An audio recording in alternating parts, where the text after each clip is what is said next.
Kharaja ma'ar Rasul sallallahu alaihi wasallam min nisa'ihi, kharaja keluar ma'ar Rasul bersama Rasulullah sallallahu alaihi wasallam min nisa'ihi dari istrinya fi ghazwati Bani al-Mustalik, pada peperangan Bani al-Mustalik.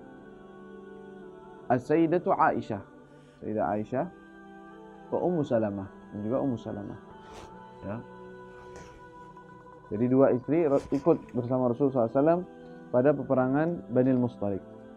Wa fi athnai ruju'il jaish, dan ketika dan pada saat ketika ruju' kembalinya al-jaish, pasukan, madhatis sayyidatu Aisyah, madhat berjalan atau ya pergi as-sayyidah Aisyah liqada'i hajatiha, untuk membuang hajat.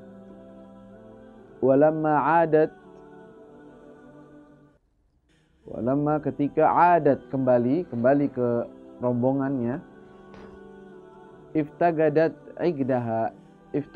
dia kehilangan igdaha, kalungnya atau gelangnya, kalungnya ya,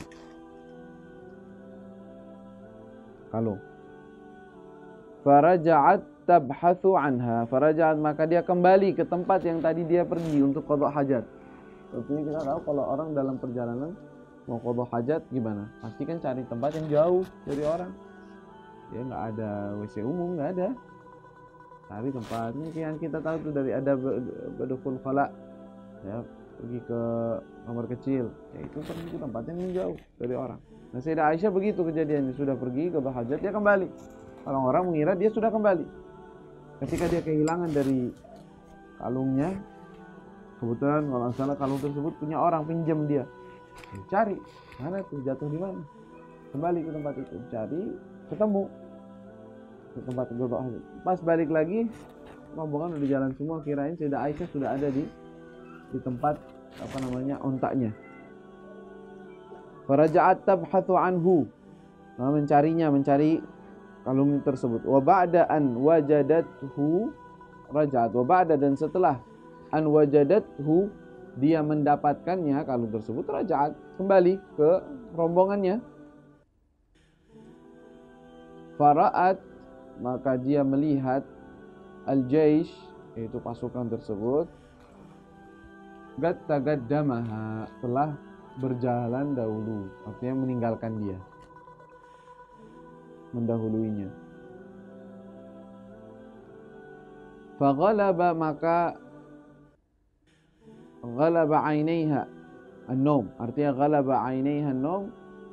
Ghalaba itu mengalahkan, matanya tidur, tidur mengalahkan matanya, artinya ketiduran. Saking lamanya dia tunggu, barangkali ada orang nyusulin, barangkali ada yang lihat, gak bisa cari, ya dia tetap di tempatnya. Karena orang kalau kehilangan rombongan itu tidak boleh dia pergi ke tempat lain, takutnya malah hilang. Ini urusannya di padang pasir, ini di tempat terbuka, ini bukan urusan di jalan raya, gampang diketahui.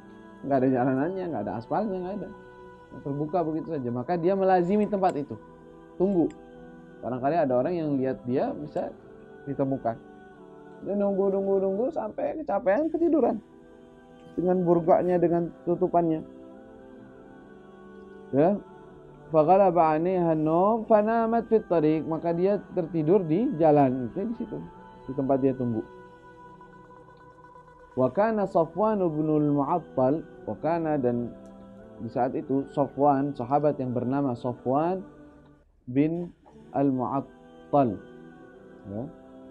Safwan bin Mu'attal itu katanya yasiru wara al-jaish, yasir berjalan, wara al-jaish di belakang al-jaish pasukan. Yatafaggadu dha'i'ahu, yatafaggad dia mencari-cari atau melihat, mengoreksi. Yatafaggadu dha'i'ahu, apa saja yang hilang atau tertinggal dari pasukan. Falamma wasala indaha, ketika sampai padanya, kepada Sayyidah Aisyah, lihat nih hitam-hitam apaan tuh dari jauh, didatangi. Wara'aha, dilihat, arafaha, tahu ini Sayyidah Aisyah. salah satu dia ngerti bahwa ini adalah Sayyidah Aisyah tertinggal di sini. Fa'anaqa rahilatahu, fa'anaqa, maka dia mendudukkan rahilatahu, kendaraannya, itu ontaknya, didudukkan ontanya, biar duduk ontanya, biar bisa dinaiki maksudnya. Wa arkabaha, dan menyuruh dia meminta untuk Sayyidah Aisyah naik ke ontaknya. Min ghairi an yatakallama bi kalimatin, tanpa dia berbicara dengan satu patah kalimat. Langsung aja. Pas dia datang ke tempat situ, dia melihat ada ikan-ikan lagi tidur. Dia, inna lillahi wa inna ilaihi raji'un. Lihat ada perempuan di sini, baik. Siapa nih? Istrinya Rasul ketinggalan di sini. Dia bilang inna lillahi wa inna ilaihi raji'un. Pas dengar ucapan tersebut, Sayyidah Aisyah bangun. Makanya langsung dia turunkan ontanya, dia turun dari onta, dia bikin dia duduk, ontanya kan kalau mau dinaikin duduk, dia duduk, dia menjauh, mempersilahkan Sayyidah Aisyah untuk naik. Setelah Sayyidah Aisyah naik, dia datang, diambil, diberdirikan, ontanya dipegang, tanpa menengok ke belakang sama sekali, dan tanpa mengucap satu ucapan pun, sampai mereka sampai pada pasukan tersebut. Min ghairi an yatakan. Tsumma sara yagudur rahilah. Tsumma sara, kemudian dia berjalan, yagudur rahilah, membawa daripada rahilah, daripada ontak tersebut. Tentunya kalau udah jalan seperti itu pastinya terlambat, ya, lebih lambat jalannya, karena dia nggak bisa, bukan berkendara, bukan boncengan, enggak. Ya, tidak, bahkan tidak dibonceng, enggak. Dia turun ke bawah, dia Sayyidah Aisyah yang suruh naik. Dia jalan. Baik, hatta lahiqa bil jais, sehingga mereka bisa mendapatkan rombongan tersebut. Fattahamuha bi Safwan, fattahamuha, maka mereka sebagian dari orang yang dikepalai oleh Rasul Munafiqin yang bernama Abdullah bin Ubay bin Salul, dia ngeliat tuh Safwan bawa perempuan, bawa istrinya Rasul. Wah, kata dia, alhamdulillah. Dia bilang ini dia nggak selamat dari ini, yang ini nggak selamat dari dia, pasti berbuat sesuatu. Dia mulai menyebar isu kayak gitu, itu terus dia bicara sampai ucapan tersebut banyak tersebar, sampai ada sebagian dari orang yang menuduh Sayyidah Aisyah berbuat sesuatu yang berzina. Mengucap sampai ya. Kalau Abdullah bin Salul nggak ketahuan dia ngucap, malah dia yang manas-manasin tapi nggak ketahuan bahwa dia ngucap bahwa Sayyidah Aisyah berbuat sesuatu. Tapi ada sebagian jadi korban dari sahabat karena kurang berhati-hati daripada gosip dan ucapan orang, sampai dia mengucapkan bahwa ini orang berbuat salah. Fattahamuha bi Safwan, maka sebagian dari orang menuduh ya bahwa dia berselingkuh dengan Safwan. Wa tawalla kibral ifki, wa tawalla, dan dia yang paling menjadi sekongkol atau menjadi pelopor atau penyebar isu tersebut, penyebar kebohongan tersebut. Al kibral ifki paling besar dari yang berbuat atau menyebarkan dusta tersebut, Abdullah bin Ubay, yang memanas-manasi hal tersebut dan menyebarluaskan. Raisul munafiqin, kepala daripada orang-orang munafikin. Maka Rasul sallallahu alaihi wasallam, dan saat itu keadaan Rasul sallallahu alaihi wasallam baina musaddiqin wa mukadzib, antara mempercayai dan antara tidak mempercayai. Ya tentunya Rasulullah secara zahir beliau tidak lihat apa-apa, tapi secara zahir juga orang berbicara. Ya. Tentunya kalau Rasul SAW mengambil sikap, oh nggak boleh, istri saya bersih, kayak gini, orang-orang bakal terus, ucapan terus seperti itu tuh akan terus, nggak ada habisnya. Karena Rasulullah memang mau membela istri. Dan Rasulullah bukan orang yang seperti itu. Ingin membuktikan sesuatu dengan jelas. Jangan sampai ada sesuatu di hati mereka. Maka Rasulullah tidak mendustakan dan tidak mengiyakan gosip tersebut. Nggak bisa menuduh orang zina, nggak bisa. Dan juga membilang nggak bersih, dia juga nggak ada bukti secara zahir. Ya, la ilaha illallah, itu musibah besar terjadi. Ya, wa mukadzibin lima usyi'a anha hatta nazalat ayatu bara'atiha, sehingga turunlah nazalat turun ayat-ayat bara'atiha yang menjelaskan tentang kebebasan atau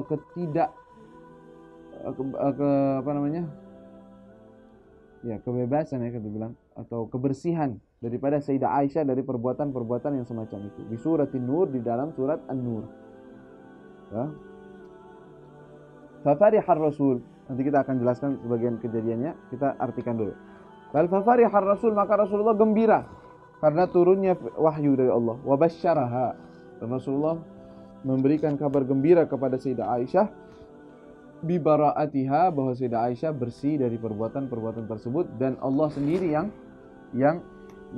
langsung membersihkan dan menjaga daripada kehormatan Sayyidah Aisyah radhiyallahu anha. Wa amara bijaldi, dan Rasulullah memerintahkan bijaldi untuk memecut, menyambuk, ya, man sarraha bil ifki, orang-orang yang berbicara secara terang-terangan tentang tuduhan berzina, itu ifki, itu tuduhan dusta tersebut.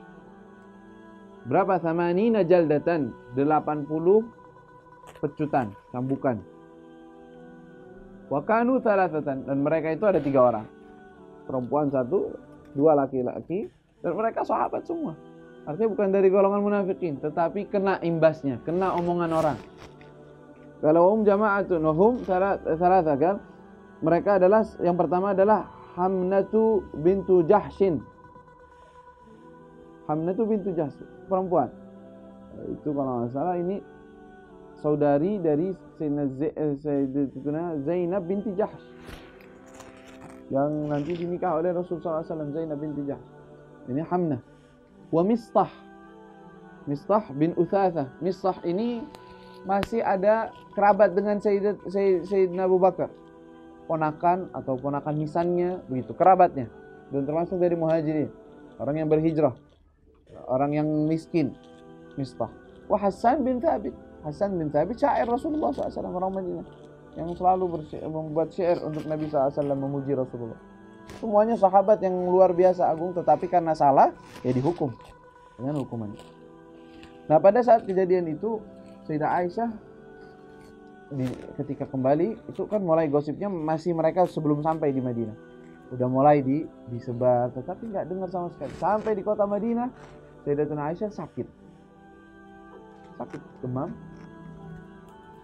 dan ketika itu mulai tersebar dan memanas kabarnya. Sampai Rasulullah dengar, sampai Sayyidina Abu Bakar dengar, sampai tahu dari orang-orang sebagian bahwa dia itu mengucap bahwa menuduh Sayyidah Aisyah dengan perbuatan zina. Sampai Rasulullah bimbang dan Sayyidah Aisyah nggak tahu kabar. Taunya dia sakit. Setiap kali Rasulullah datang, bagaimana kabar kalian? Cuman merasa bahwa Rasulullah kok berbeda muamalatnya, berbeda karakter beliau. Setelah ketika dia lagi duduk sama ibunya Sayyidah Aisyah, ya, datang seorang wanita bilang, oh ada ucapan yang kurang ajar dari orang. Apa ucapannya? Pulang bilang menuduh Aisyah berbuat sesuatu. Sayyidah Aisyah, ini ucapan udah tersebar ucapan ini. Kata, iya, Rasulullah udah dengar, iya, Abu Bakar udah dengar, ayahnya, iya, pingsan lah. Dengar ucapan seperti itu, dari mana nih kayak begini? Tuduhan semacam ini di golongan Arab itu paling susah untuk dibuktikan, karena tuduhannya kelihatannya jelas. Artinya perempuan duduk sama laki-laki barengan, bagaimana ini? Begitu. Dia menangis sampai Rasulullah SAW mengizinkan Sayyidah Aisyah tinggal di rumah ibunya. Dan Rasulullah di saat itu musyawarah, bertanya-tanya dengan orang-orang yang kira-kira di dekat rumahnya, artinya sekitarnya. Bertanya dengan wanita yang biasa di rumah, bagaimana Aisyah?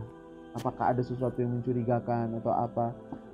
Rasulullah, mana arif minha illal bara'ah. Ya Rasulullah, kami nggak tahu dari dia kecuali bersih, nggak pernah berbuat apa-apa, nggak ada sesuatu yang mencurigakan darinya. Rasulullah ditanya kepada Sayyidina Zaid bin Harithah, Sayyidina Zaid bin Harithah, tadinya anak Rasulullah SAW, anak angkat Rasulullah SAW. Bagaimana pendapatmu tentang itu? Ahlan. istrimu. Dan dia dari mana arif minha illa khair, kita nggak tahu darinya kecuali baik. Rasulullah bertanya kepada Sayyidah Aisyah sendiri, duduk, hai Aisyah, apa pendapatmu tentang ucapan ini dari orang-orang? Kalau engkau memang bersalah, engkau beristighfar kepada Allah. Kalau engkau tidak bersalah, maka katakan. Kata Sayyidah Aisyah, percuma aku bicara. Kalau aku pun mengatakan bahwa aku tidak bersalah, kalian gak bakalan percaya. Maka dia menangis dan menangis saja di rumah. Kata Sayyidah Aisyah, dan dia mengatakan dalam dirinya, saya yakin pasti Allah akan menolong saya, bahwa saya benar-benar bersih dan tidak melakukan apapun. Dia menangis dan munajat kepada Allah, meminta kepada Allah pertolongan. Dan Sayyidah Aisyah mengatakan mungkin saja akan turun mimpi kepada Rasulullah atau wahyu, bukan Quran ya, yang dibaca, tetapi ternyata turun firman Allah dari Al-Quran yang dibaca sampai sekarang, mengenang dan membuktikan bahwa ini perhatian Allah Subhanahu wa taala untuk Rasulullah dan untuk istri-istrinya Rasul sallallahu alaihi wasallam. Turun firman Allah Subhanahu wa taala, innal ladzina ja'u bil ifki usbatun minkum la tahsabuhu syarran lakum bal huwa khairun lakum likulli imri'in minhum maktasaba minal itsm wal ladzi tawalla kibrahu minhum lahu 'adzabun 'adzim. Larangan dari Allah Subhanahu wa taala menuduh siapapun daripada orang muslim dan orang mukmin berbuat zina. Larangan keras dari Allah Subhanahu wa taala dan harus ditinggalkan perbuatan semacam ini. Dan yang telah mengucap dan menuduh orang berbuat zina dihukum dengan 80 kali cambuk. Kalau dia nggak bisa membuktikan dengan 4 syahid, dengan 4 saksi. Tidak. Dari sini turun dan dijelaskan kepada kita bahwa kehormatan seseorang itu sangat berharga di sisi Allah Subhanahu wa taala. Dan enggak boleh seseorang menuduh perbuatan zina kepada seseorang, dan siapa saja orang yang menuduh kepada seseorang fulan berbuat zina misalnya. Itu namanya dalam hukum fikih itu ghadb namanya. Dan kalau seandainya orang ini yang menuduh ditanya untuk membawakan 4 saksi yang melihat perkara tersebut. Bukan 4 saksi yang dengar. Dari mana yang terdapatnya? Saya dengar dari orang katanya. Nggak ada. Lihat. 4-empatnya lihat perbuatan itu, baru bisa divonis. Kalau enggak, maka orang yang berbicara, yang menuduh orang lain zina, itu dicambuk 80 sama tahun. Ya, dan terjadi dicambuk sahabat-sahabat yang dia terbawa daripada gosip atau ucapan orang. Dan menunjukkan dari ayat ini bahwa Allah Subhanahu wa taala perhatian kepada Nabi sallallahu alaihi wasallam dan kepada istri-istri Rasulullah SAW, khususnya kepada Sayyidah Aisyah. Dan Sayyidah Aisyah sangat tidak menyangka bahwa Allah akan menurunkan Al-Quran untuknya yang dibaca sampai akhir zaman. Dia kira bakal turun mimpi kepada Rasulullah, diberitahukan atau bagaimana, atau Jibril turun memberitahu atau yang lainnya selain dengan wahyu Al-Quran. Tetapi ternyata turun dengan dibawakan Al-Quran untuk menunjukkan kebersihan dan kesucian daripada Sayyidatuna Aisyah radhiyallahu taala anha wa ardhaha. Ya, ini kejadian tersebut. Biar kita tahu bahwa di zaman Rasulullah SAW banyak pelajaran. Siapa orang yang memperhatikan kejadian-kejadian di zaman Nabi SAW dan bagaimana dari kondisi orang-orang munafikin, sifat-sifat mereka, bagaimana mengganggunya, bagaimana kejadiannya, kita bisa tahu banyak tentang bagaimana mengatasi sebuah masalah dan tahu daripada yang terbaik ketika terjadi sesuatu. Semua ada pelajarannya dari kehidupan Nabi Muhammad SAW. Makanya dibilang Rasulullah itu kehidupannya itu mukjizah. Dalam 23 tahun saja menjadi pelajaran untuk umatnya selama-lamanya sampai akhir zaman. Bayangin 23 tahun. Jadi pelajaran untuk semua umatnya sampai akhir zaman. Dari sikap beliau, dari bagaimana, itu semua mukjizah. Karena itu sebagian tafsir daripada surat Wal Asri, ya, surat Al-Asr itu kan demi masa. Artinya kan Wal Asri, demi masa.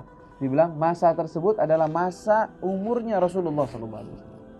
Karena di dalamnya ada mukjizat dari Allah Subhanahu wa taala. Umurnya aja nih mukjizat. Ya, suatu kebesaran yang membawa pelajaran yang luar biasa sehingga Allah bersumpah dengan umurnya Nabi sallallahu alaihi wasallam. Wal 'asri innal insana sampai akhir ayat. Hakala wallahu taala a'lam.